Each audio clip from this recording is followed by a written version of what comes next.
Hey, Crossroads Church family.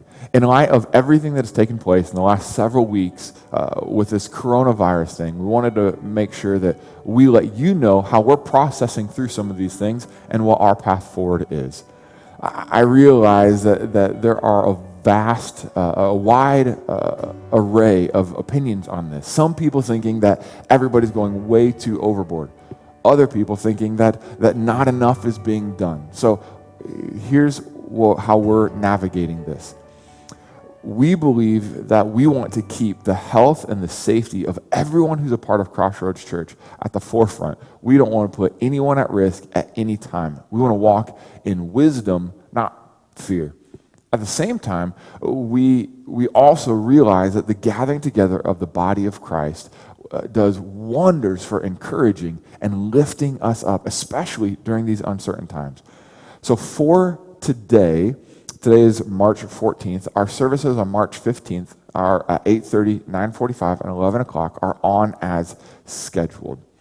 But let me say, if anyone in your household is feeling sick at all or showing any kind of symptoms of any sickness, we would encourage you and your household to just stay home and worship God together on your own this week.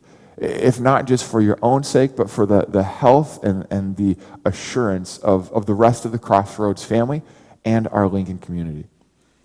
Also, when you come to church, though we love to embrace one another, though we love to interact with one another, we are going to practice some distancing, some maybe limiting direct contact as much as possible. Again, we want to make sure that we're following safely and wisely some of the instructions and the guidances that are given to us by our state and the health department.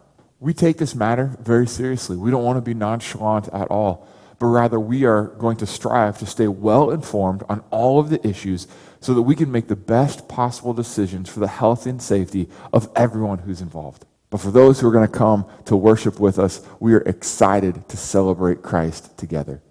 We're taking things day at a time, week by week, and we'll share with you anything that changes in the days and the weeks ahead. But even beyond our services and activities, we want to encourage the body of Christ to be who Christ has called us to be in these uncertain times, to be the light in the darkness with fear everywhere. The Apostle Paul writes to young Timothy when he says, "For God has not given us a spirit of fear, but of power, of love, and a sound mind." You see, fear brings uncertainty, it brings selfishness, and it brings irrational thinking. But God said that's not the spirit that we as Christians have.